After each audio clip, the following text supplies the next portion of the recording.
The desert wind howled across the barren landscape like a wounded animal, carrying with it clouds of red dust that painted the horizon in shades of rust and blood. The year was 1880, and the small frontier town of Dry Creek sat like a weathered bone in the middle of nowhere, baked under the merciless Texas sun. Tumbleweeds rolled down the empty main street, past the saloon with its crooked sign, past the general store with boards nailed over broken windows, past the sheriff's office where justice was as crooked as a rattlesnake's path. The grass had given up trying to grow months ago, leaving only stubborn sagebrush and thorny mesquite to scratch out an existence in the cracked earth. Even the buzzards circled lazily overhead, too heat-drunk to bother with their usual urgency. This was the edge of civilization, where dreams came to die and only the toughest souls survived. Clara May Sullivan wiped the sweat from her brow with a sleeve that had seen better days, leaving a streak of dirt across her sunburned forehead. At 19, she had the lean strength of someone who'd worked since she could walk, with calloused hands that told stories of rope burns and endless hours of labor. Her auburn hair, once her mother's pride, was now pulled back in a practical braid, dulled by dust and sun. She wore men's work pants, a scandal in town, but practical for ranch work, and a faded cotton shirt that had belonged to her late father. The Sullivan Ranch, if you could call 20 acres of scrubland and a handful of scrawny cattle a ranch, sat 5 miles outside Dry Creek. Clara May had been up since before dawn, trying to coax water from their nearly dry well. The bucket came up with more mud than anything else, and she knew they'd have to dig deeper soon or lose what little they had left. "Merciful Lord," she muttered. Not quite a prayer, not quite a curse. As she looked out at their 3 remaining cattle, the beasts stood in whatever shade they could find, ribs showing through their hides like the bars of a prison. Her younger brother Tom, just turned 14, was supposed to be watching them, but she could see him dozing under the lone cottonwood tree that marked their property line. She couldn't blame him.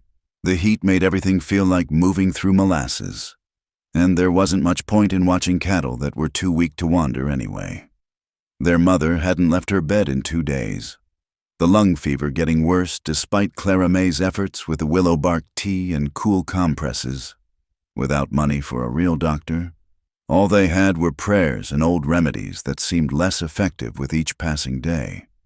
Clara May hefted the half-full water bucket and started the long walk back to their cabin, built by her father's hands from adobe and determination. As she walked, she heard the distant rumble of hoofbeats, lots of them, moving fast. Her hand instinctively went to the old Colt revolver tucked in her belt, a gift from her father before the cholera took him last winter. The word around town was that the Garrison gang had been hitting supply wagons coming through Miller's Pass. 3 wagons robbed in as many weeks, drivers left for dead or worse. Sheriff Watson claimed he was investigating, but everyone knew he spent more time investigating the bottom of whiskey bottles than actual crimes. Some said he was in Garrison's pocket anyway, turning a blind eye for a cut of the profits. Clara May quickened her pace. Out here, a woman alone was an easy target, and she had Tom and her mother to think about. But as she crested the small rise that led to their cabin, she spotted something that made her pause, a covered wagon, sitting abandoned near the dry creek bed that gave the town its name. It was maybe a quarter mile off the main trail, partially hidden by a cluster of juniper trees. She squinted against the glare. The wagon looked intact, no signs of attack, but something was off. The horses were gone, and freight wagons didn't just park themselves in the middle of nowhere. Could be a trap, could be someone in trouble, could be nothing at all. But supplies were supplies, and if the wagon had been truly abandoned. Clara May set down her water bucket and approached cautiously, the Colt now in her hand. The wagon was a good one, built solid with reinforced wheels meant for long hauls, canvas cover still intact, though dusty. No blood on the ground, which was a good sign, or maybe a bad one. Professional robbers didn't always leave a mess. She was 10 feet away when she heard it, a slight shifting inside the wagon, like someone trying very hard to stay still. Her thumb found the hammer of the Colt. "Whoever's in there better show themselves real slow," she called out, surprised at how steady her voice sounded. "I've got a gun, and I know how to use it." The canvas at the back of the wagon rustled, and Clara May took a step back, gun raised. What emerged wasn't what she expected at all. He was tall, maybe 25, with dark hair that looked like it had once been carefully styled but was now a mess of sweat and dust. His clothes gave him away immediately. Fine wool pants, now torn and dirty. A silk vest that probably cost more than her family made in a year. Leather boots that were scuffed but still showed quality craftsmanship. He had the kind of face that belonged in drawing rooms and social clubs, not hiding in abandoned wagons in the Texas Badlands. A purple bruise colored his left cheekbone, and dried blood marked a cut on his lip. But it was his eyes that caught her, deep brown, like good coffee, filled with a mixture of wariness and something else she couldn't quite name. When their gazes met, it was like lightning striking dry timber. The air between them seemed to shimmer with more than just heat mirages. "Please," he said, and even that one word marked him as different, educated, refined, not from around here. "I mean no harm." Clara May didn't lower the gun, though something in her chest did a strange little flip. "Mister, you're hiding in an abandoned wagon in the middle of nowhere, looking like you've been on the wrong end of a fight. You'll forgive me if I don't take your word for it." A rueful smile touched his battered face. "Fair point. I suppose I don't make the most trustworthy first impression." He moved slowly, showing his hands were empty. "My name is James Thornton, and if it helps any, I'm probably in more danger than you are." That's supposed to make me feel better? But she found herself wanting to believe him, which was foolish and dangerous and completely unlike her practical nature. "The men who are looking for me, they're not the kind to leave witnesses," James said quietly. "If they find me here, they'll kill us both just for you having seen me. I'm sorry. I shouldn't have. I was trying to wait until nightfall to move on." Clara May studied him. Everything about this screamed trouble. Smart thing would be to back away, pretend she never saw him, go home to her responsibilities. But there was something in his eyes, a desperation mixed with determination, that reminded her of her father's look when he decided to stake their claim on this unforgiving land. "These men," she said slowly. "They wouldn't happen to be the Garrison gang." His eyes widened slightly. "You know about them." "Everyone knows about them.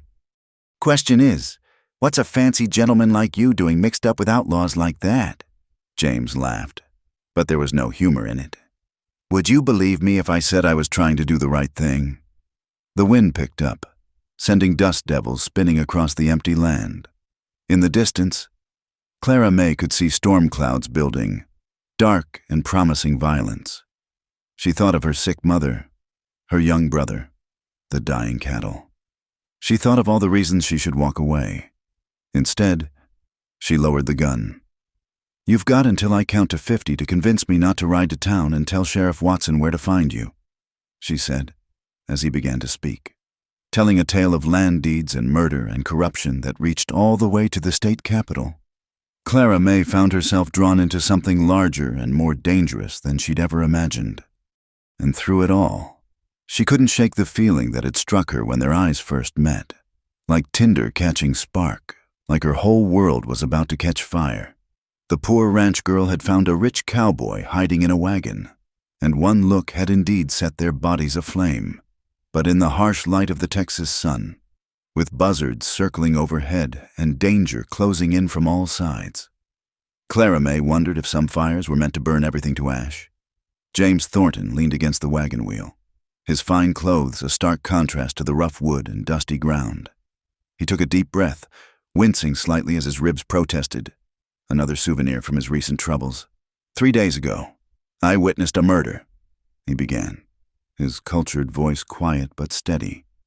"My family owns several thousand acres north of here. Good grazing land with water rights. The Circle T Ranch. Maybe you've heard of it?"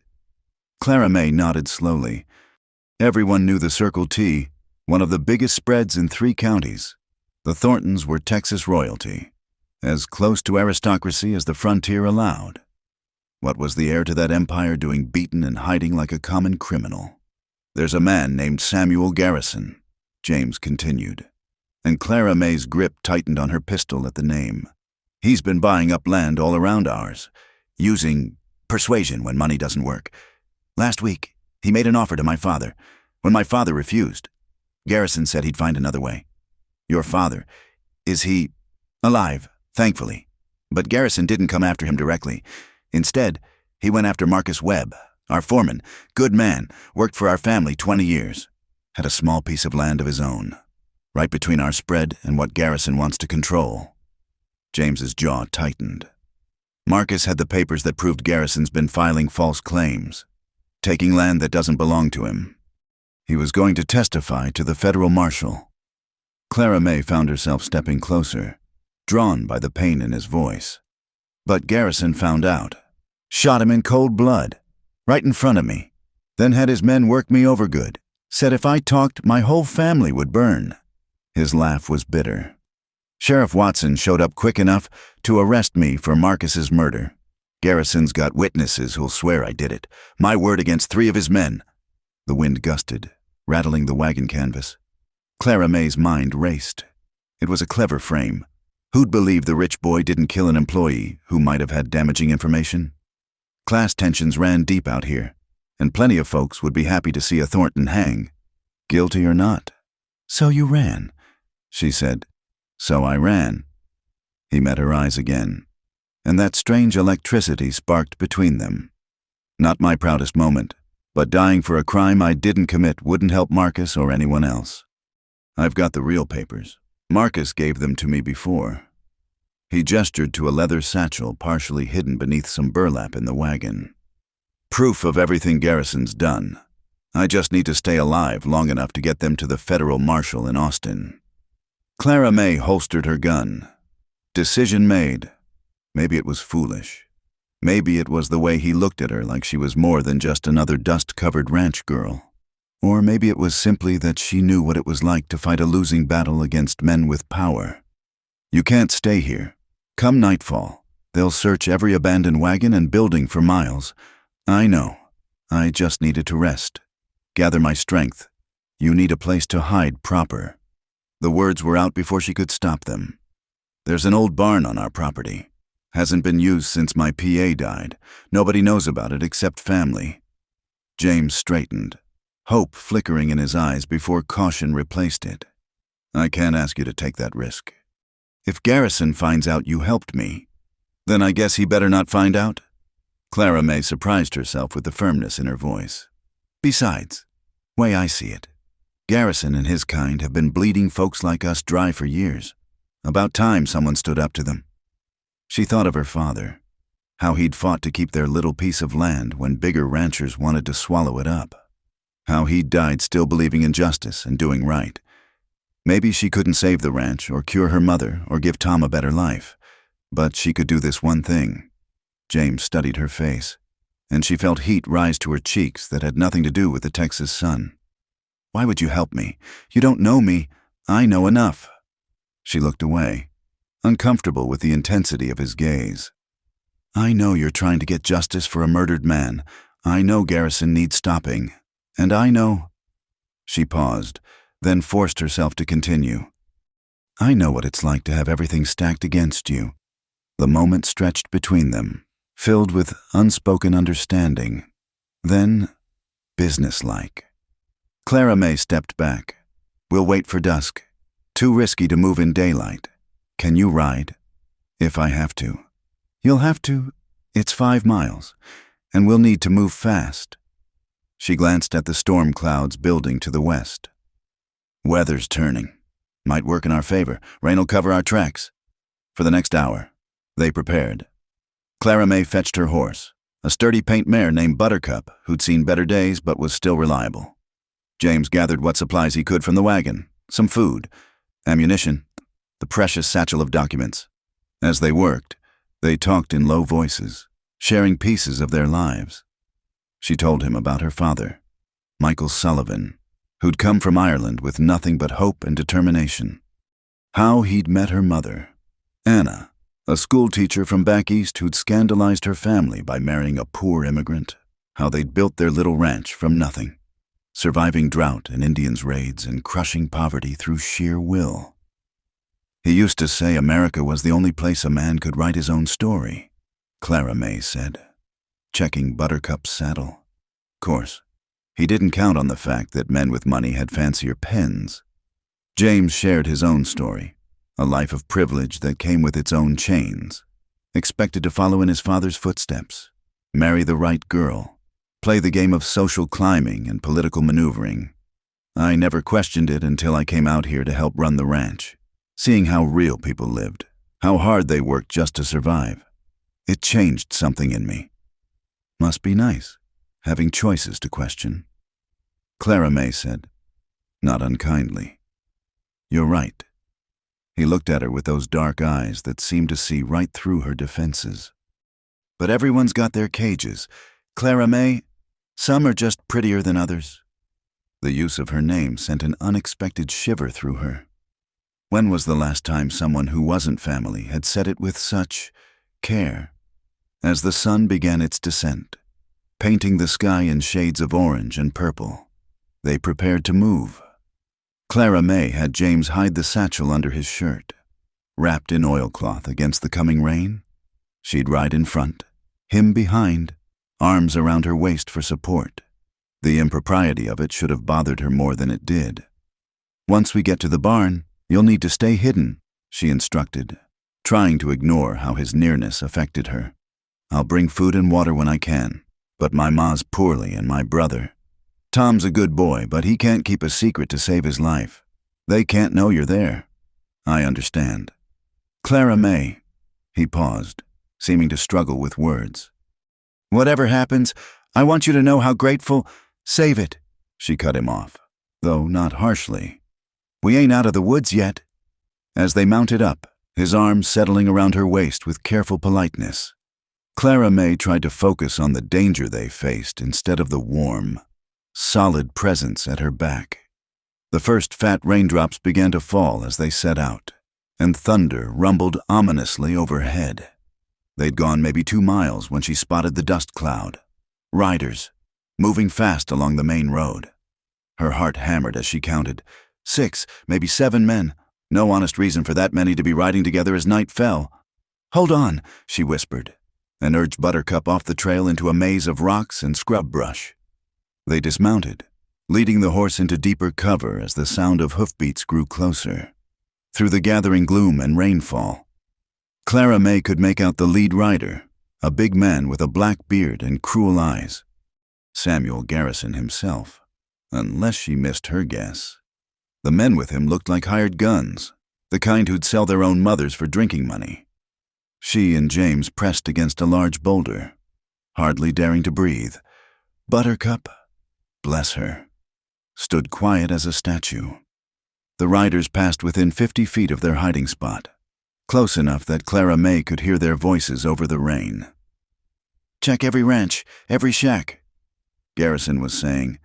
"That pretty boy couldn't have gotten far on foot." "What about the Sullivan place?" another man asked. "It's close enough." Clara May's blood turned to ice. "That dried-up patch of dirt? Doubt he'd be stupid enough to hide there, but check it anyway. Rough up the woman and her brats if you have to. Sometimes people remember things better with the right encouragement." The riders moved on, their laughter fading into the storm.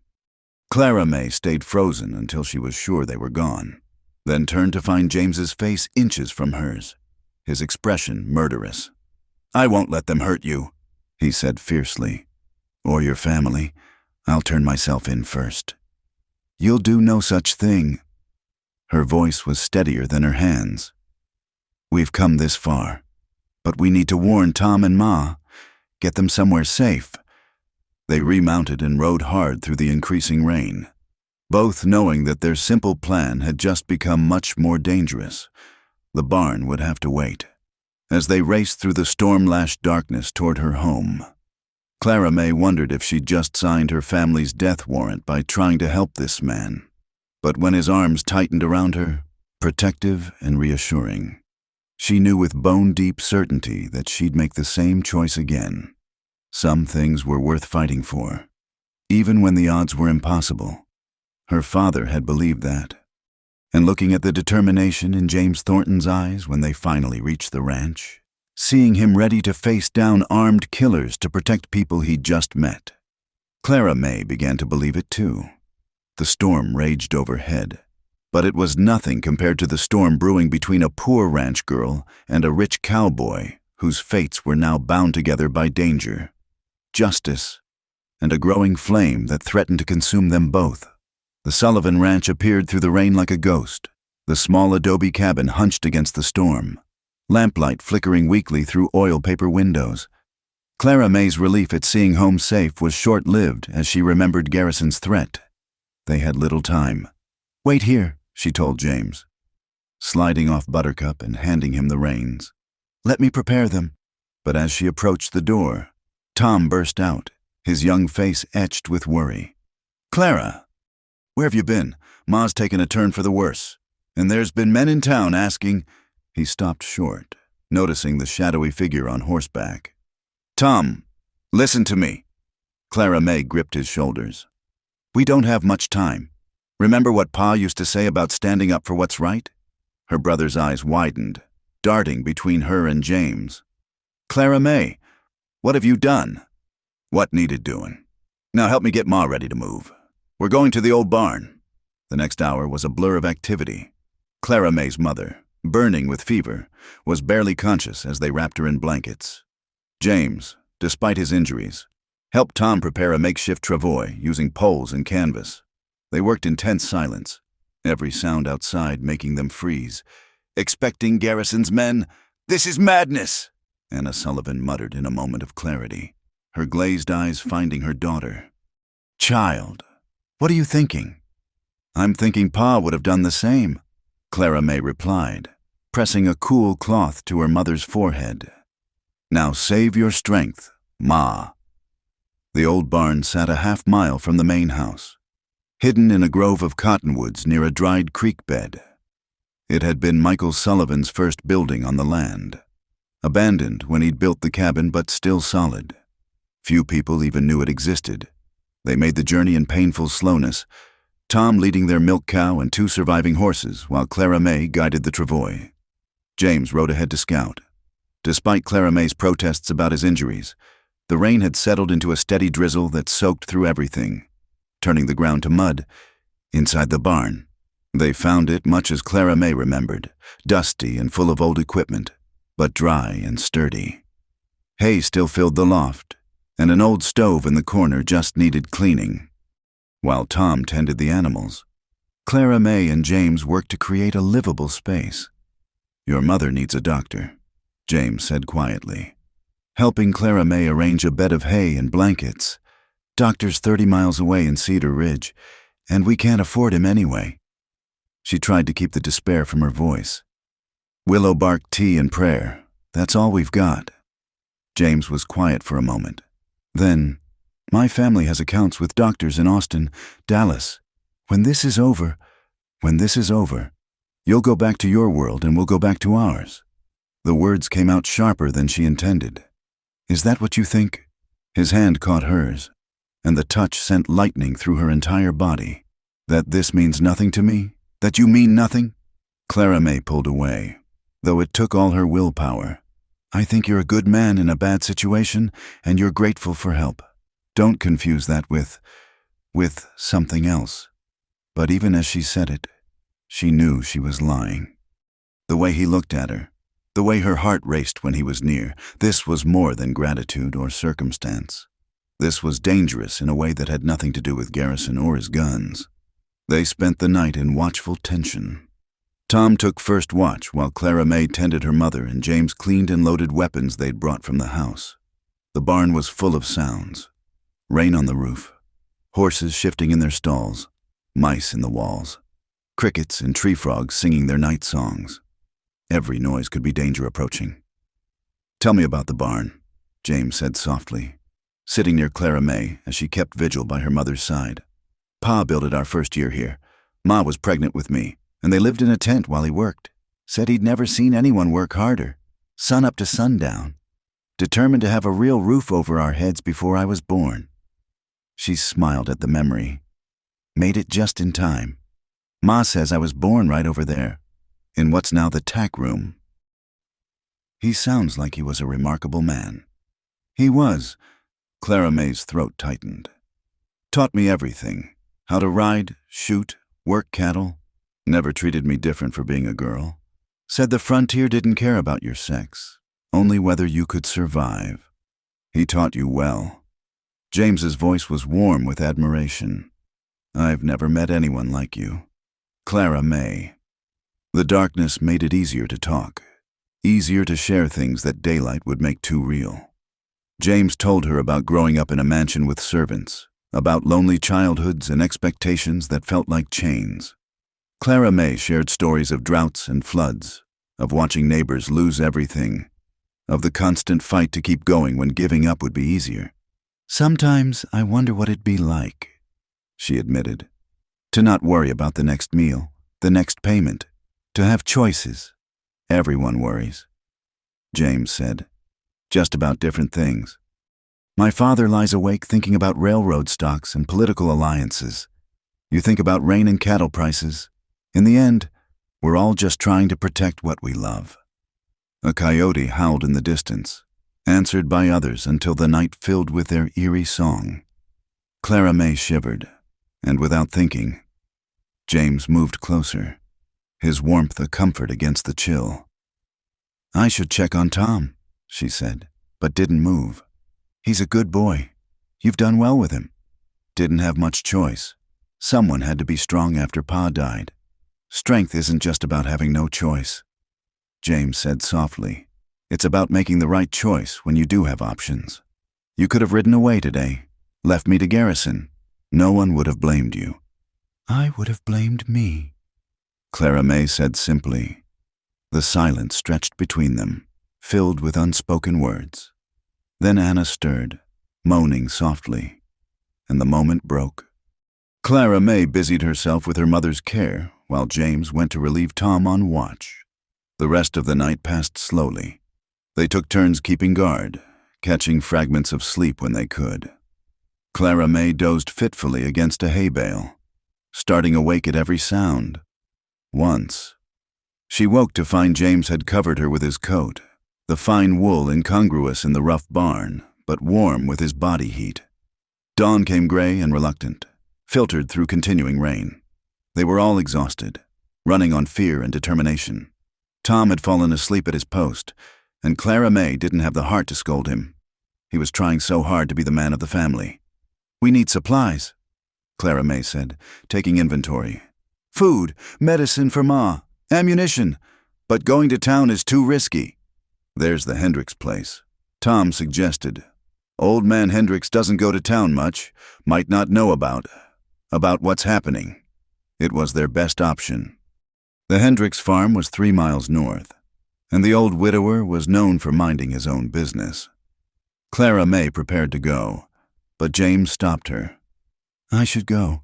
If they're looking for anyone, it's me, not you. Don't be a fool. You show up at Hendricks' door and he'll shoot first. Ask questions later. He knows me. In the end, they both went, leaving Tom to watch over Anna. The ride through the gray morning was tense, both of them scanning constantly for threats. But the land seemed empty, washed clean by the rain. Samuel Hendricks was splitting wood when they rode up, his weathered face suspicious until he recognized Clara May. He listened to their carefully edited story. Clara May's mother's sick, needing supplies, staying away from town due to the illness. Heard there was trouble in town, the old man said, eyes sharp. Garrison's boys tearing up the saloon, looking for someone. We wouldn't know about that, Clara May said evenly. Hendricks studied them both, his gaze lingering on James's battered face and fine clothes. Then he spat tobacco juice and nodded. Reckon what I don't know can't hurt me. You tell your ma I'll pray for her recovery. They left with a sack of cornmeal, some salt pork, and most importantly, a bottle of laudanum that Hendricks kept for his arthritis. It wasn't much, but it would help. The ride back was when it happened. They were crossing a shallow ravine when Clara May's horse spooked at a rattlesnake. She controlled Buttercup easily, but James's borrowed mount, one of their plow horses unused to being ridden, reared and twisted. James, already weak from his injuries, lost his grip and tumbled hard into the rocks. "James!" Clara May was off her horse and beside him in seconds. Blood seeped from a new cut on his temple, and his breathing was labored. "I'm fine," he gasped, trying to sit up and failing. "Just give me a moment. You're not fine. You stubborn fool." Her hands were gentle as she examined the damage. Ribs that were already bruised were now possibly cracked. The head wound wasn't deep but bled freely. She helped him to shade under a rock overhang and used water from her canteen to clean the wound. As she worked, she was acutely aware of him. The way his breath hitched when she touched a tender spot, the heat of his skin under her fingers, the way he watched her with those dark eyes. "You're good at this," he murmured. "Had plenty of practice. Tom's always getting scraped up. And Pa." She trailed off, focusing on tearing strips from her petticoat for bandages. "Clara May." His hand caught hers, stilling her movements. "Look at me." She did, and immediately wished she hadn't. The intensity in his gaze made her feel like she was falling. "When this is over," he said, "when Garrison's brought to justice and your family is safe, I hope." "Don't." She pulled her hand free, though it cost her. "Don't make promises you can't keep. We both know how this ends. You go back to your mansion and your society life, and I go back to scraping by on 20 acres of dust. You think I could just forget you, forget this?" His voice was rough with emotion. "Clara May, The sound of horses cut him off. Many horses, moving fast. Clara May's blood turned to ice as she recognized the route. They were heading straight for the barn. The thunder of hoofbeats grew louder, and Clara May's heart hammered against her ribs. They were still a quarter-mile from the barn, trapped in the open with James barely able to stand. She counted at least 8 riders, maybe more, raising dust clouds despite the damp ground. "Can you ride?" she asked urgently, already knowing the answer from the way he held his ribs. "I'll manage." James gritted his teeth and let her help him to his feet. "We can't let them find your family." But as they struggled toward the horses, Clara May realized with sinking certainty that they'd never make it in time. The riders would reach the barn before them, and Tom was there alone with their sick mother, probably still half asleep from his night watch. "There," James pointed to a narrow deer trail leading up the ravine wall. "If we can reach those rocks, we might be able to circle around. Come at the barn from behind." It was their only chance. Clara May whistled low for Buttercup, who came immediately, well-trained and loyal. The plow horse had wandered off, spooked and useless. She helped James mount, then swung up behind him, taking the reins. This time, propriety was the last thing on her mind as she pressed close, one arm around his waist to steady him. They pushed hard up the treacherous path, Buttercup's hooves sliding on loose stones. Behind them, the dust cloud grew closer to the cottonwood grove.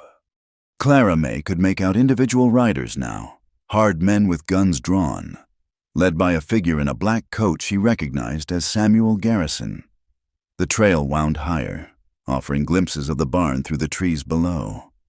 Clara May's breath caught as she saw Tom emerge, rifle in hand, probably wondering about the approaching riders, her brave, foolish little brother, trying to protect their mother.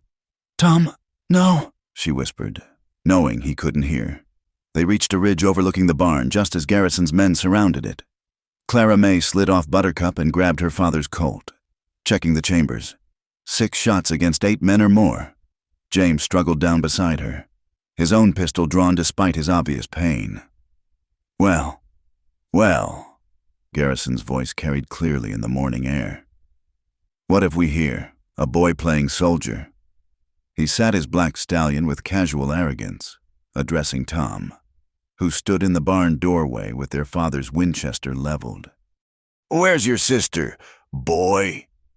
"Don't know what you're talking about," Tom said, his young voice trying for defiance but cracking slightly. "She went to town early.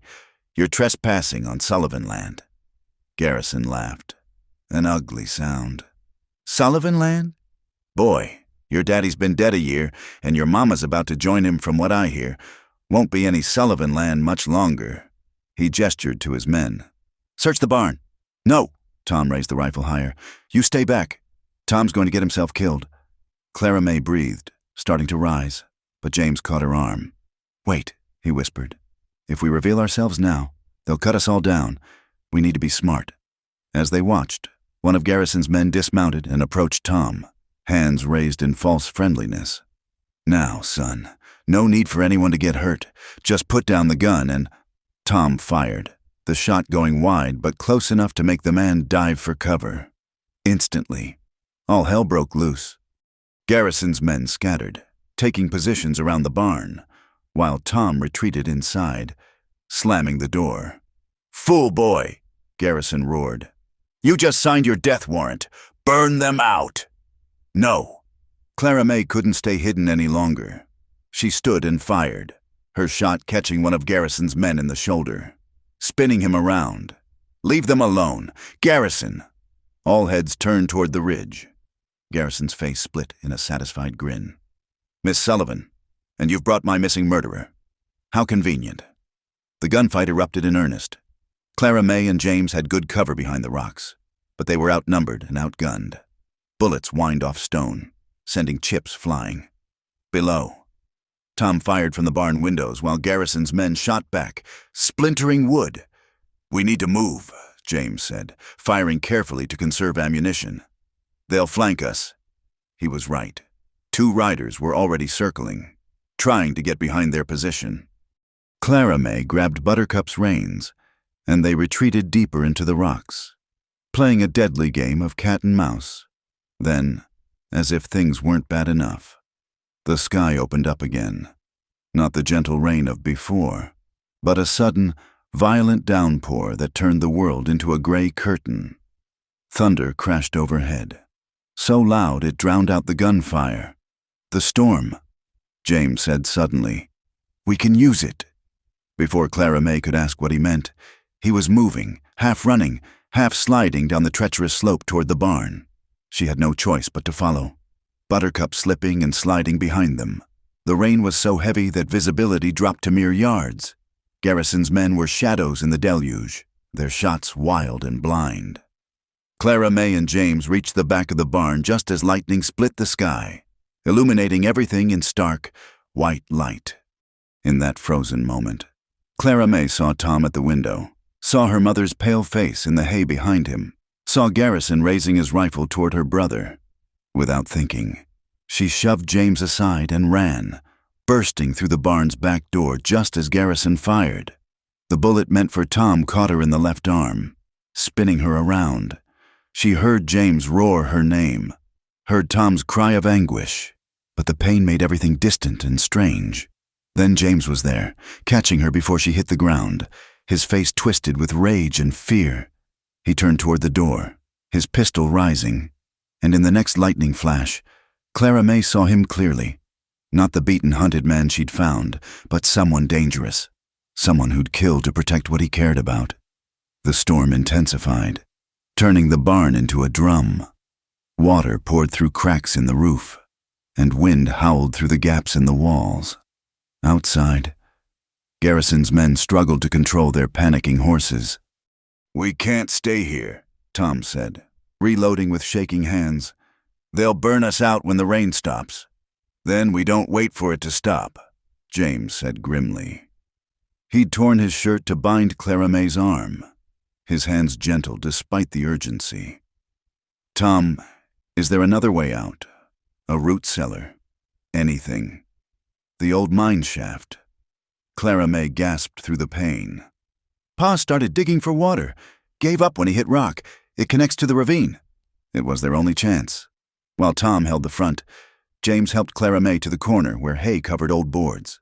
Below was a narrow shaft, barely wide enough for a person, leading into darkness. Ma first, Clara May insisted. Moving Anna Sullivan's fevered form down the shaft was a nightmare. She was barely conscious, mumbling incoherently. Tom came next, then Clara May. though the pain in her arm made her see stars. James came last, pulling the boards back in place above them. The shaft was cramped and black as pitch. Water dripped from above, and the air smelled of earth and age. They felt their way forward, James supporting Clara May while Tom helped their mother. The passage seemed endless, and Clara May fought waves of dizziness from blood loss. Then, blessed relief, gray light ahead. They emerged in the ravine just as another massive thunderclap shook the earth. Behind them, through the rain, they could see flames despite the downpour. Garrison had made good on his threat to burn the barn. "The horses," Tom said desperately. "Our animals are smarter than we are," Clara May said weakly. Indeed, they could hear panicked whinnying as the animals fled the fire. Buttercup would find them later. She always did. They stumbled through the storm-lashed landscape, 4 battered souls against the fury of nature and man. The rain was both enemy and friend, making travel miserable but hiding their tracks. James had taken charge, his society manners replaced by surprising wilderness competence, finding shelter under an overhang of rock that formed a shallow cave. They huddled together, soaked and shivering. Anna Sullivan's fever had broken in the cold rain, and she was conscious enough to understand their situation. Her eyes, so like Clara May's, were full of sorrow and determination. "You should have left us," she whispered to James. "Brought this trouble on yourself for strangers." "No, ma'am," James replied firmly. "I brought trouble on you, but I swear I'll make this right." Lightning illuminated his face, and Clara May saw her mother really look at him, taking in the protective way he held Clara May. The determination in his eyes. "You're not what I expected from a Thornton," Anna said finally. "I'm trying not to be," James replied. The storm raged on, but in their small shelter, a different kind of energy crackled. Clara May was acutely aware of James's warmth beside her, of the way his arm supported her, of how right it felt despite everything wrong about their situation. "We can't run forever," she said quietly. "Garrison won't stop. He'll hunt us to ground like wolves." "Then we stop running," James said. "We fight back, but not here, not like this. We need to get you somewhere safe. Get that arm properly tended. Then I'm going to Austin, to the federal marshal, with those documents." "We," Clara May corrected. "We're going to Austin." "Clara, don't you Clara me, James Thornton. We're in this together now, all of us." She looked at her family, battered but alive, then back at him. "Besides, someone needs to make sure you don't get yourself shot again. You're terrible at staying out of trouble." Despite everything, the pain, the danger, the impossibility of it all, James smiled. It transformed his face, and Clara May felt that now familiar flutter in her chest. "All right, partner," he said softly. "Together." Outside, the storm began to ease, but Clara May knew the real tempest was just beginning. They were 4 against many, poor against rich, right against might, but huddled in that cave, with James's arms around her and her family close. She felt something she hadn't felt since her father died. Hope. The sand and lightning might have driven them to ground, but like the hardy sagebrush that dotted these hills, they'd grown roots in hard soil, and come hell or high water, or Samuel Garrison, they wouldn't be moved. The storm passed with the dawn, leaving the world washed clean and sparkling. But for the 4 souls huddled in the cave, the new day brought little comfort. Clara May's arm throbbed with each heartbeat, and Anna Sullivan's breathing remained labored despite her fever breaking. They were miles from any help, with Garrison's men surely searching. "We need shelter," James said, scanning the brightening horizon. "Real shelter. Somewhere to rest and regroup." "There's an old trapper's cabin," Tom offered hesitantly. "About 5 miles north, up near Skeleton Ridge. Pa showed it to me once when we were hunting. Said it belonged to a mountain man who died years back. It wasn't ideal. 5 miles might as well be 50 in their condition, but it was better than staying exposed." They moved slowly, James supporting Clara May while Tom helped their mother. The landscape was treacherous after the storm.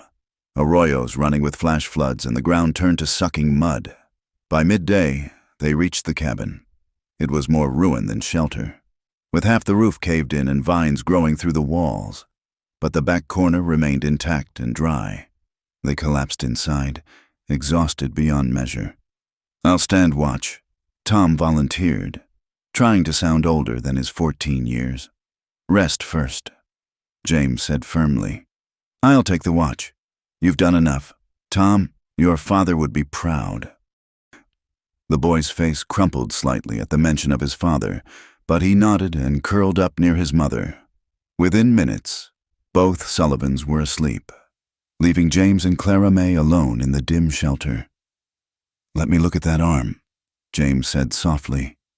Clara May submitted to his ministrations, biting her lip as he cleaned the wound with water from his canteen. The bullet had passed through the meat of her upper arm, painful but not life-threatening if kept clean. "You saved Tom's life," James murmured as he worked. "That bullet was meant for him. Couldn't let anything happen to him. He's all Ma has if—" She stopped, not wanting to voice the possibility.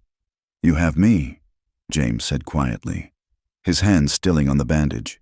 "If you'll have me, you'll always have me." The words hung in the air between them, heavy with promise and impossibility. Clara May felt tears prick her eyes, from pain, from exhaustion, from the sheer overwhelming nature of the past 2 days. "James," she whispered, "we barely know each other." "I know enough." His hand cupped her face gently. "I know you're the bravest woman I've ever met. I know you put family before yourself, always. I know you see people for who they are, not what they have. And I know that when I look at you, I see my future. A future as fugitives, a future as whatever we choose to be. Once we get through this." The space between them seemed to shrink, and Clara May found herself leaning toward him, drawn like a moth to flame. Their lips met, soft at first, then with growing hunger.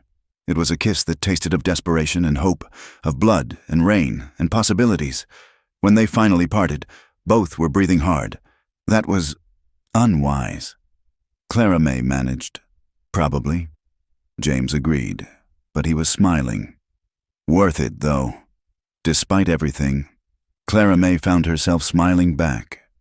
Here they were, wounded and hunted, hiding in a ruined cabin with nothing but the clothes on their backs, and she felt more alive than she had in years. They spent the rest of the day in the cabin, taking turns on watch. Clara May dozed fitfully, waking often from dreams of fire and gunshots. Once, she woke to find James had covered her with his coat again, and was shivering in his shirt sleeves as he kept watch. When she protested, he simply said, "You need it more. That arm needs to stay warm." As evening approached, they held a council. Their food was nearly gone, and Anna needed medicine. Staying hidden wasn't a long-term solution. "There's a doctor in Cedar Ridge," Clara May said. "Doc Morrison. He's a good man, treats folks regardless of payment. If we could get Ma to him." "It's 30 miles, Tom pointed out. "And Garrison's men will be watching the roads." "Then we go at night," James decided. "Off the main trails. It'll take longer, but it's safer." "James," Anna spoke up, her voice stronger than it had been in days. "You should go on to Austin. Leave us at Cedar Ridge and ride hard for the marshal. Every day you delay gives Garrison more time to strengthen his lies." "I won't leave you unprotected. My daughter put a bullet in one of his men," Anna said with a hint of pride. "We Sullivan women are harder to kill than you might think. Go to Austin. End this." They argued back and forth, but Clara May could see the logic in her mother's words. Still, the thought of James leaving made her chest tight with anxiety. That night, they prepared for the journey. Tom had managed to catch a rabbit, and they shared the meager meal with careful rationing. As darkness fell, they heard it, horses in the distance, many of them, systematically searching. "They're checking every structure," James observed grimly. "They'll reach here by dawn." There was no choice but to move immediately. They slipped out of the cabin under cover of darkness, moving as quietly as possible through the rough terrain. The moon was new, providing little light but also little chance of being seen. They'd gone perhaps 2 miles when disaster struck. Anna, weakened by illness and exhaustion, stumbled on loose rocks. Her cry of pain as she fell seemed to echo across the entire valley. Immediately, they heard shouts and saw torches flaring to life in the distance. "Run!" James commanded, scooping Anna up despite his own injuries. "Tom, take point. Clara May, stay close." They ran, crashing through brush and scrambling over rocks. Behind them, the pursuit grew closer. Clara May's arm screamed with every movement, and she could hear James's labored breathing as he carried her mother. They burst out of the brush onto a cliff top, and Clara May's heart sank. Below was a drop of at least 20 feet into what looked like water, a pool formed by the storm runoff. Behind them, Garrison's men were closing in, their torches visible through the trees. "We jump," James said without hesitation. "My mother can't. I'll hold her. Tom, you take Clara May. On 3. There was no time to argue. Tom grabbed Clara May's good arm as James adjusted his grip on Anna. 1, 2. They jumped as the first riders burst through the trees. For a moment, Clara May felt weightless, suspended between earth and sky. Then the water hit like a cold fist, driving all breath from her lungs. She surfaced gasping. Tom beside her, both scanning frantically for the others. James emerged with Anna, both coughing but alive. They swam for the far shore as bullets peppered the water around them. On the bank, they didn't stop to rest, plunging into the thick undergrowth. The cliff would slow their pursuers, buy them time, but not much. They were leaving a clear trail now, wet clothes, broken branches, disturbed earth.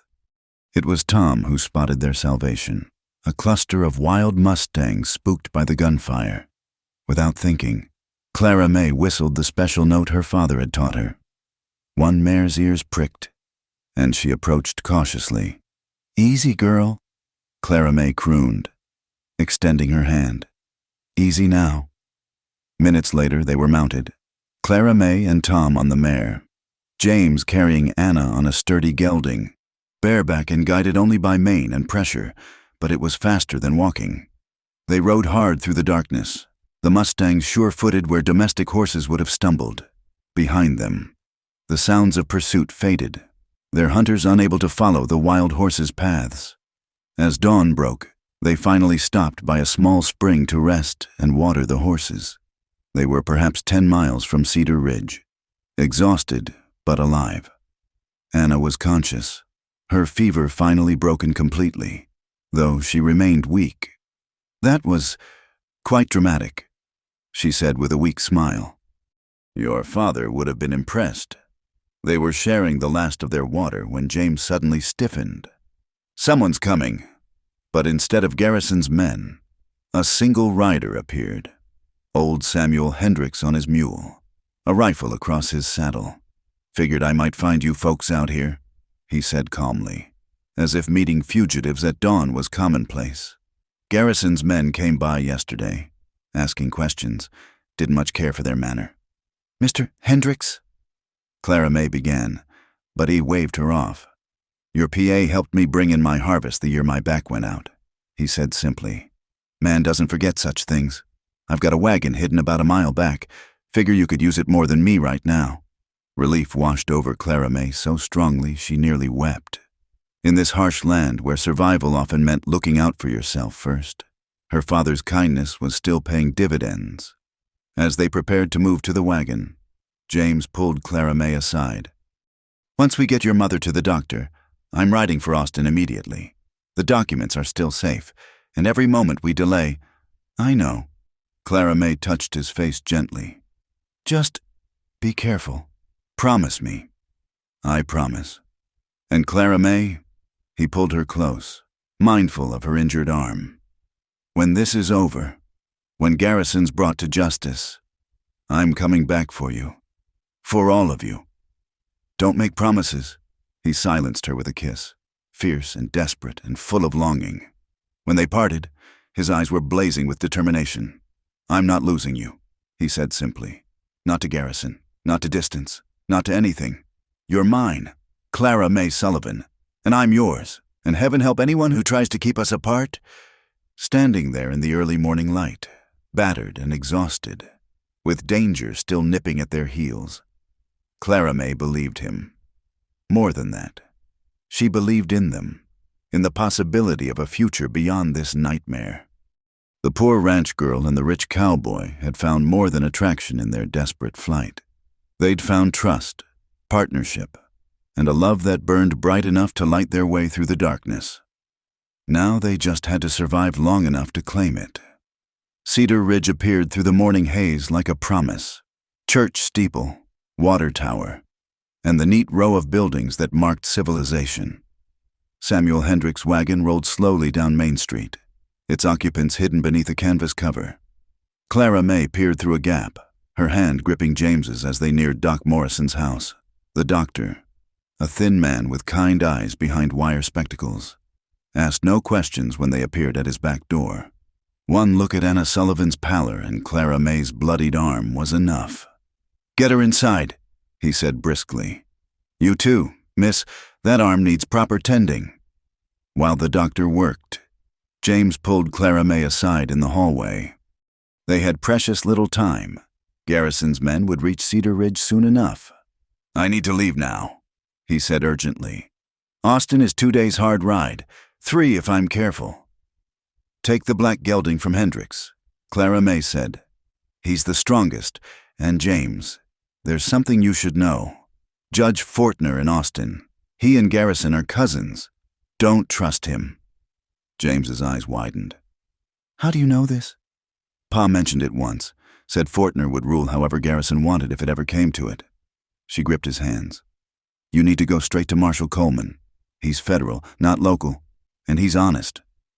They had so much to say and no time to say it. James pulled the leather satchel from inside his shirt, checking the documents one last time. "If something happens to me—" "Don't!" Clara May's voice was fierce. "Don't you dare talk like that! Listen to me!" He cupped her face. "If something happens, these papers are hidden in the old Martinez Chapel, 5 miles south of Austin, under the altar stone. Promise me you'll remember." "James!" He kissed her, pouring all his desperation and love into the contact. When they parted, both were breathing hard. "Wait for me," he whispered. "No matter what you hear, wait for me." Then he was gone, slipping out the back door into the brightening morning. Clara May watched from the window as he mounted Hendricks's black gelding and rode hard toward the south, dust rising in his wake. She pressed her hand to the glass, whispering a prayer for his safety. "He'll make it," Tom said from behind her. "He's tougher than he looks." Clara May turned to find her brother watching her with eyes too wise for his years. "When did you grow up, Tom Sullivan?" "About 2 days ago," he said with a rueful smile. "Come on. Doc Morrison says Ma needs to see you." The next hours passed in a blur. Doc Morrison cleaned and stitched Clara May's arm properly, clucking disapprovingly at the field dressing. Anna was settled in a clean bed, her breathing easier after a dose of proper medicine. "She needs rest," the doctor said. "At least a week before she should travel." "We don't have a week," Clara May said grimly, as if to underscore her words. They heard commotion in the street. Horses, shouting, the unmistakable sound of armed men. Clara May peered carefully through the curtains to see Garrison himself riding down Main Street with a dozen men. "Doc Morrison," she said urgently, "we can't bring trouble to your door. Is there somewhere—" "The root cellar," he said without hesitation. "Behind the preserves. It connects to the old mine tunnels. My father was a 49er, liked his escape routes." They moved quickly, Tom helping Anna while Clara May gathered their meager possessions. The cellar was accessed through a hidden door in the pantry floor. And below, sure enough, a tunnel led off into darkness. "Take this," Doc Morrison handed them a lantern. "Follow the main tunnel for about 100 yards. Then take the left fork. It comes out near the Chinese laundry on the edge of town. Old Chen knows about it. He'll help." "Why are you doing this?" Clara May asked. The doctor smiled sadly. "I took an oath to do no harm. Letting Garrison have you would violate that oath 6 ways from Sunday. Now go, I'll delay them as long as I can." The tunnel was damp and narrow, their footsteps echoing eerily. Anna leaned heavily on Tom, her strength fading again. They'd just reached the fork when they heard muffled shouts from above. Garrison's men had reached the doctor's house. They hurried down the left passage, the lantern casting dancing shadows. After what seemed like hours, but was probably minutes, they emerged through a wooden door into a storage room filled with soap and washing supplies. An elderly Chinese man looked up from sorting linens, his expression calm despite their dramatic entrance. "Dr. Morrison's friends?" he asked in accented but clear English. "Yes." Clara May gasped. "Please, we—" "No need explain. Come." Chen led them through his establishment, past steaming vats and hanging clothes, to a small room in the back. "You rest here, very safe. Garrison men no come to Chinese laundry." He was right. There was an unspoken rule in frontier towns. The Chinese community kept to themselves, and in return, they were largely left alone. It was a prejudice that now worked in their favor. They spent 2 days in that small room, Chen bringing them food and news.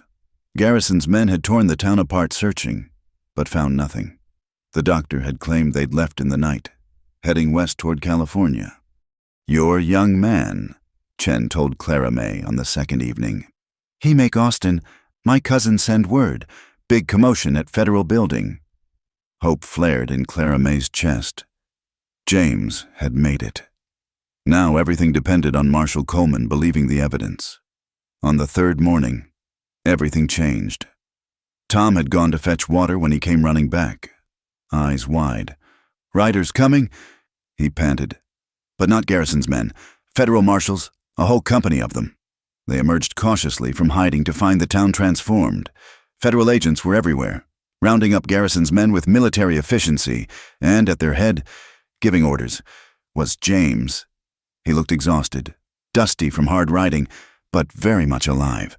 When he spotted Clara May, his entire face transformed. She ran to him, not caring who saw, and he caught her up in his arms, spinning her around despite both their injuries. "You did it," she breathed against his neck. "We did it." He set her down gently, his hands framing her face. Marshal Coleman moved fast once he saw the evidence. Garrison's empire is finished. They arrested him an hour ago, along with Sheriff Watson and half the county officials. And Judge Fortner? Under investigation. Turns out Garrison kept very detailed records of his bribes. James's smile was grim with satisfaction. "Your father was right about him." The next days were a whirlwind of legal proceedings. Clara May and James testified before a federal judge brought in from Houston. The evidence was overwhelming.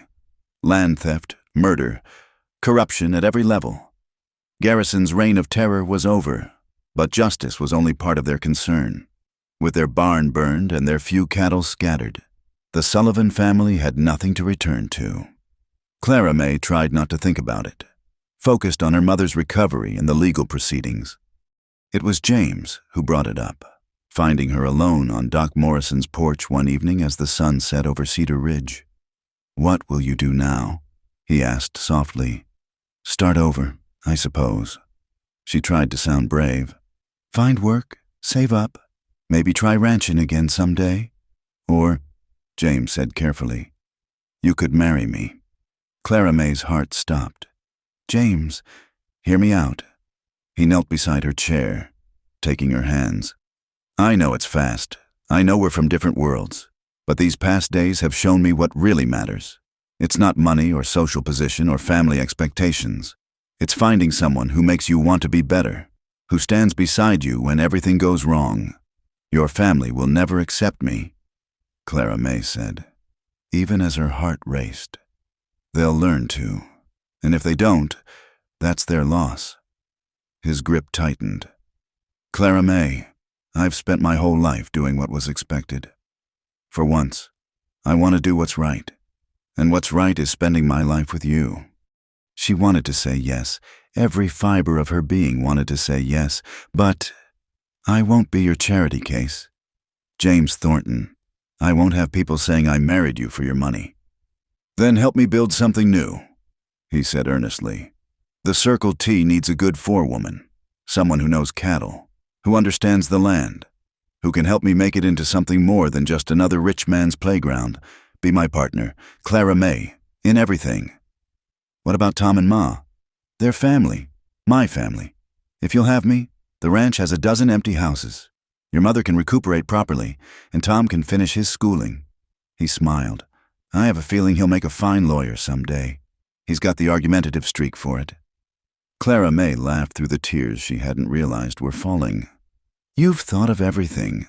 I've thought of nothing but you since the moment I saw you pointing that Colt at me. He pulled a small box from his pocket. This was my grandmother's. She was a tough woman who helped build the Circle T from nothing. I think she would have liked you. The ring was simple but beautiful. A sapphire surrounded by small diamonds, set in gold worn smooth with age. Clara May Sullivan, James said formally. Will you do me the honor of becoming my wife? She thought of all the reasons she should say no, the gossip, the social divide, the sheer impossibility of it all. Then she thought of how he'd looked defending them in that barn, how he'd risked everything for justice, how his arms felt like home. Yes, she whispered, then louder. Yes, James Thornton. I'll marry you. He slipped the ring on her finger and kissed her as the sun set over Cedar Ridge, painting the sky in shades of gold and crimson. Somewhere in the distance, she heard Tom whoop with joy. He'd been watching. The scamp. They were married a week later in Cedar Ridge's small church, with Doc Morrison giving the bride away and Chen's entire family in attendance. Anna, still weak but improving daily, wept happy tears from the front pew. Marshal Coleman himself stood as James's best man, declaring it the finest outcome to a case he'd ever seen. As they stood before the altar, Clara May in a borrowed dress and James in his trail-worn clothes, the preacher asked if anyone objected to the union. Yeah, came a voice from the back. I object to it taking so blamed long. Everyone turned to see Samuel Hendricks grinning from the doorway. Now get on with it, preacher. Some of us have crops to tend. The laughter that filled the church was bright and healing, washing away the darkness of the past weeks. And as James kissed his bride, Clara May thought her father would have approved. They'd fought for justice, protected family, and found love in the most unlikely circumstances. The poor ranch girl and the rich cowboy had beaten the odds, and their future stretched before them as wide and promising as the Texas sky. The federal courthouse in Austin stood like a fortress of justice against the Texas sky. 6 weeks had passed since the wedding, 6 weeks of preparation and gathering witnesses. Now the day of reckoning had arrived. Clara May sat in the gallery, her hands folded tightly in her lap, wearing the first new dress she'd owned in years, a gift from James. Simple but elegant in deep blue. The courtroom was packed. Word had spread about the trial that would expose corruption reaching to the highest levels of county government.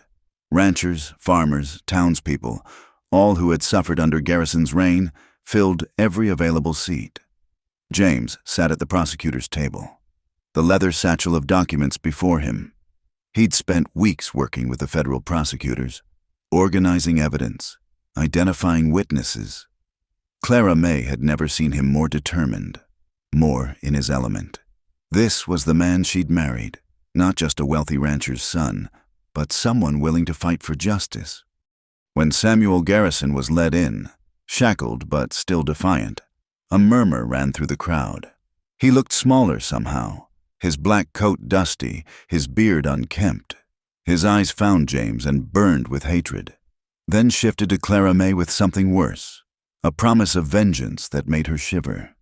The United States versus Samuel Garrison, on charges of murder, land fraud, conspiracy, and corruption, the judge intoned.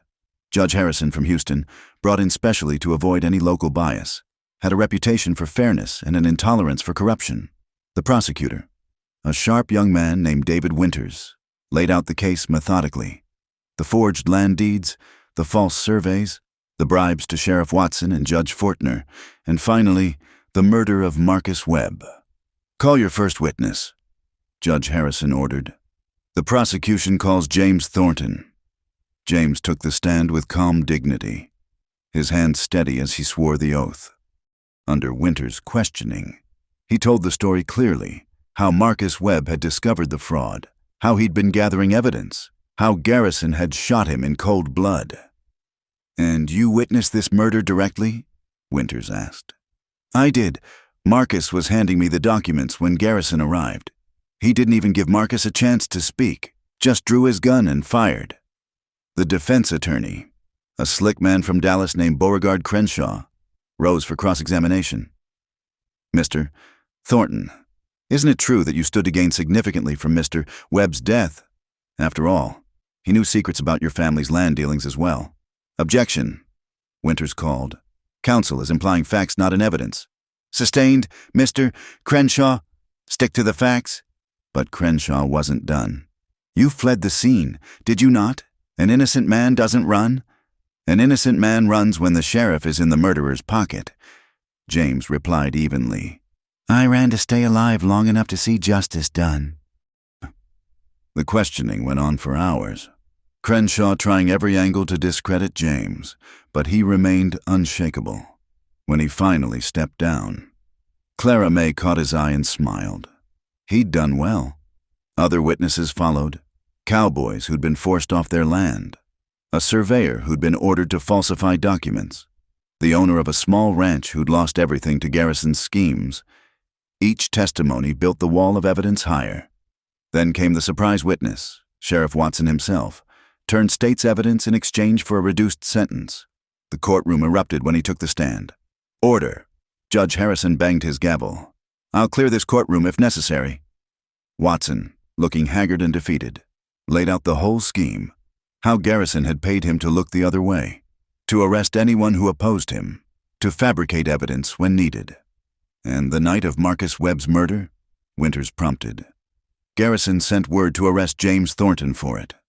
Said he had witnesses who'd swear Thornton pulled the trigger." Watson's voice was barely audible. "I knew it was a lie, but I did it anyway. God help me, I did it." Clara May watched Garrison's face during this testimony. His expression never changed, but his hands, cuffed in front of him, clenched and unclenched rhythmically. The trial continued for 3 days. Maps were produced showing the extent of the land theft. Financial records revealed a web of bribes and payoffs. The evidence was overwhelming, but Crenshaw fought every point, objecting, challenging, trying to create reasonable doubt. On the 4th day, Clara May was called to testify about finding James and the subsequent attacks. She dreaded this moment, but James had prepared her well. "Mrs. Thornton," Winters began gently, "please tell the court about the events following your discovery of Mr. James Thornton." Clara May spoke clearly, detailing the chase, the burning of their barn, the threats against her family. When she described her mother's illness and their desperate flight, several women in the gallery wept openly. Crenshaw's cross-examination was brutal. "Mrs. Thornton, or should I say Miss Sullivan, isn't it convenient that you married into the wealthy Thornton family so quickly after these events?" "Objection!" Winters was on his feet. "Counsel is badgering the witness. I'll allow it," Judge Harrison said. "But watch yourself. Mr. Crenshaw." Clara May lifted her chin. "I married James because I love him. Mr. Crenshaw. Something I doubt you'd understand. But you can't deny that your family's fortunes have improved considerably since my family's barn was burned, our cattle scattered, my mother nearly died, and I was shot." Clara May's voice rose. "If that's your idea of improving fortunes, sir, I'd hate to see what you consider misfortune." A ripple of approval went through the gallery. Crenshaw retreated, but the damage to Clara May's composure was done. She left the stand shaking, and James broke protocol to meet her, wrapping his arm around her as they returned to their seats. The most dramatic moment came when Marshal Coleman testified about the arrest. When we arrived at Garrison's ranch, we found more than just documents. We found a ledger detailing every crime, every payoff, every murder. The man kept records like he was proud of it. The ledger was entered into evidence, and Winters read selected entries aloud. The courtroom sat in stunned silence as the full scope of Garrison's crimes became clear. Not just land theft, but extortion, assault, and 3 other murders besides Marcus Webb. Finally, it was time for closing arguments. Crenshaw did his best, arguing entrapment, unreliable witnesses, circumstantial evidence. But his heart wasn't in it. Even he could see the case was lost. Winters' closing was passionate and precise. Samuel Garrison built an empire on the bones of honest men. He corrupted our institutions, perverted our justice, and spilled innocent blood for greed. Today, we say no more. Today, justice prevails. The jury deliberated for less than an hour. When they filed back in, Clara May gripped James's hand so tight her knuckles went white. On the charge of murder in the first degree, we find the defendant guilty. The foreman continued through all charges. Guilty, guilty, guilty. Garrison finally showed emotion, his face flushing red. As the guards moved to take him away, he lunged toward James and Clara May. "This isn't over," he snarled. "You think you've won. I've got friends. Thornton. They'll finish what I started." The guards wrestled him back, but his words hung in the air like a curse. James pulled Clara May closer, his jaw set. Judge Harrison banged his gavel. "Samuel Garrison, you are hereby sentenced to hang by the neck until dead, sentenced to be carried out in 30 days. May God have mercy on your soul, for this court has none." The courtroom erupted. Some cheered, some wept. Some simply sat in stunned silence that it was finally over. Clara May felt no joy at the death sentence, only a weary relief that justice had been served. Outside the courthouse, the sun was setting, painting the sky in brilliant oranges and purples. Reporters clustered around, shouting questions, but Marshal Coleman's men kept them at bay. "It's done," James said quietly. "Marcus can rest now." "What about Garrison's threat?" Clara May asked. "Let them come." His voice was steel. "We've faced worse and survived. Whatever happens, we face it together." They were joined by Tom and Anna, who had watched from the gallery. Anna, still pale but growing stronger, embraced them both. "Your father would be so proud," she told Clara May. "You fought for justice and won. We all won, Ma." Clara May said, "Everyone who stood up to him won today." As they prepared to leave Austin and return to the Circle T, Clara May noticed a familiar figure in the crowd, Samuel Hendricks, standing with a group of other small ranchers. "Fine thing you did," he called out. "Fine thing. Your pa's legacy lives on." That night, in their hotel room, Clara May finally allowed herself to cry for Marcus Webb, for all who'd suffered, for the long, hard road that had brought them here. James held her, understanding without words. "It's not really over, is it?" she asked. "There will always be men like Garrison." "Yes," James admitted. "But there will also always be people like us, people willing to stand up, to fight back, to demand justice. That's what makes the difference." Clara May thought of her father, of his belief that America was a place where anyone could write their own story.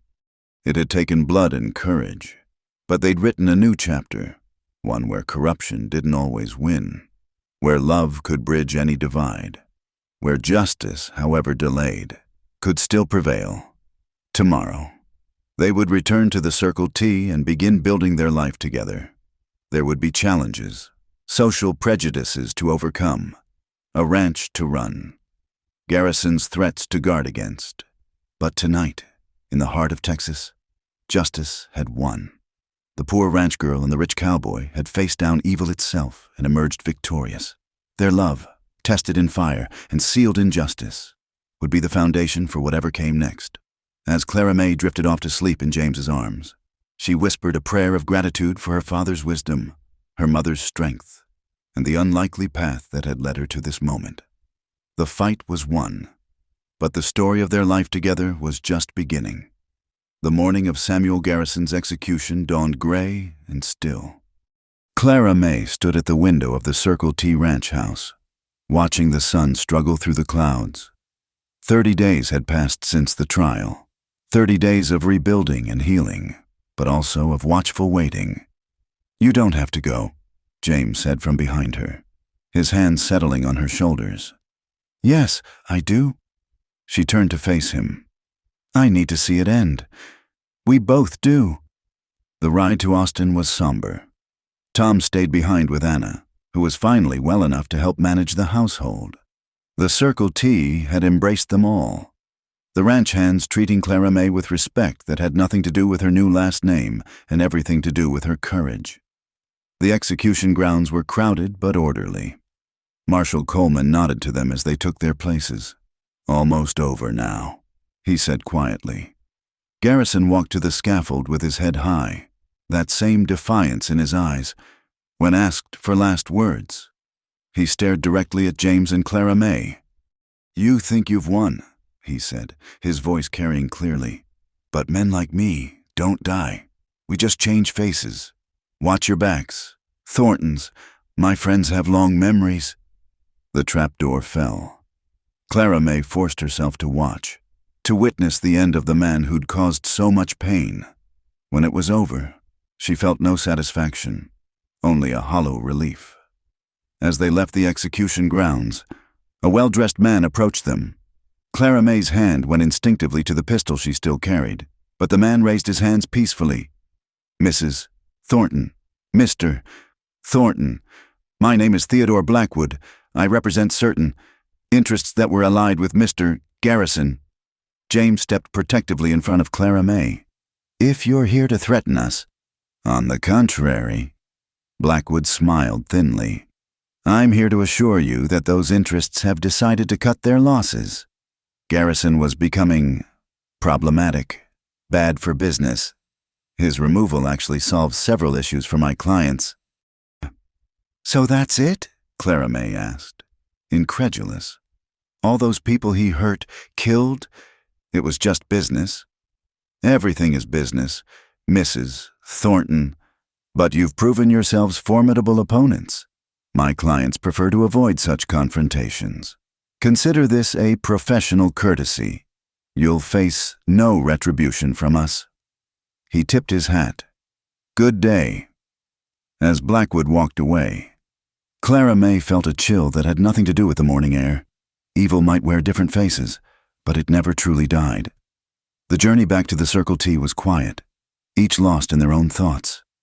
As they crested the final hill, however, Clara May gasped. The ranch spread before them, but it was transformed. Where once there had been separate quarters for workers and family, new construction was underway, a school, a medical building, proper houses for the ranch hands. "Welcome to your vision," James said softly. "A ranch that's more than just land and cattle, a community." Over the following months, the Circle T became exactly that. Clara May threw herself into the work, her practical knowledge complementing James's business acumen perfectly. She instituted new grazing rotations that improved the land, established a breeding program that would make their herd the finest in Texas, and, most importantly, treated every worker with the dignity her father had taught her. Tom thrived in his new environment, splitting his time between ranch work and studies with a tutor James hired. His quick mind absorbed everything, and talk began of sending him to college, a dream that would have been impossible just months before. Anna, fully recovered, became the heart of the household, her gentle wisdom and hard-won strength making her beloved by all. She and Chen, the laundryman who had hidden them, struck up an unlikely friendship through letters, bonding over their experiences as outsiders who'd found their place in the American frontier.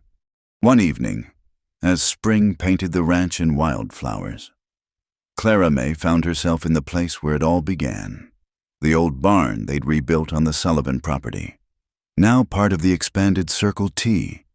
She stood in the doorway, remembering that desperate day when she'd found James hiding in a wagon. "Seems like a lifetime ago," James said, joining her. "In some ways, it was." She leaned into his embrace. "We're different people now. Better people, I hope. Definitely better." She turned in his arms, studying his face. The haunted look was gone, replaced by quiet confidence and purpose. "Any regrets?" "Only one. He smiled mysteriously. "That it took me so long to tell you something important." "What's that?" "That we're going to have a baby." Clara May laughed. "James Thornton. I do believe that's my news to share. How did you—" "Anna might have mentioned something about preparing a nursery, and you've been avoiding coffee for weeks." His hand settled gently on her still flat stomach. "Our child, Clara May, born free, with all the choices we never had, a child born from courage and justice," she agreed. What more could we ask for?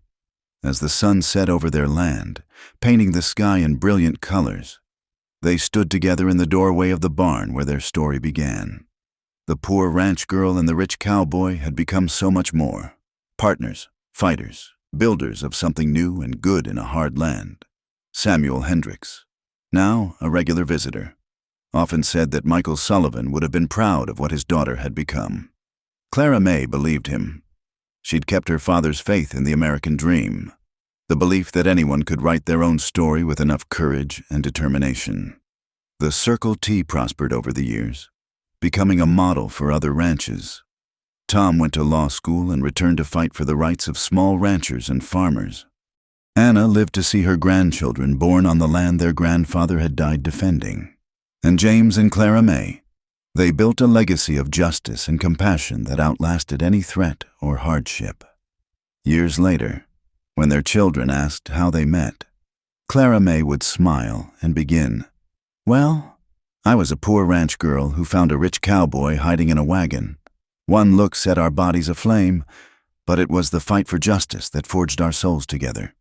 It was a story of the Old West, but also a timeless tale, that love and courage could overcome any obstacle, that ordinary people could stand against evil and win, that the American frontier was built not just by the powerful, but by those brave enough to say no more to injustice." The barn still stands on the Circle T, converted now into a meeting hall where ranch families gather. Above the door, carved in wood weathered by time and storm, are simple words that capture everything: justice, family, hope. In the end, that's what Clara May and James gave each other and everyone whose lives they touched: the justice to right wrongs, the family to face any challenge, and the hope that tomorrow could be better than today. Their love story, born in violence and tested by fire, became proof that on the American frontier, anything was possible for those with courage enough to reach for it. The poor ranch girl and the rich cowboy had written their own story, and it was one for the ages, wild as the West Texas wind, enduring as the land itself, and as bright with promise as the endless sky above. Thank you so much for listening to this Wild West love story. I'd love to hear where you're enjoying this tale from, whether you're listening during your commute, relaxing at home, or perhaps even somewhere out in the wide open spaces that our characters called home. Please subscribe to the From Wild West channel and share your thoughts about Clara May and James's journey in the comments below. What part of their story touched you the most? Your engagement helps us bring more of these authentic frontier tales to life.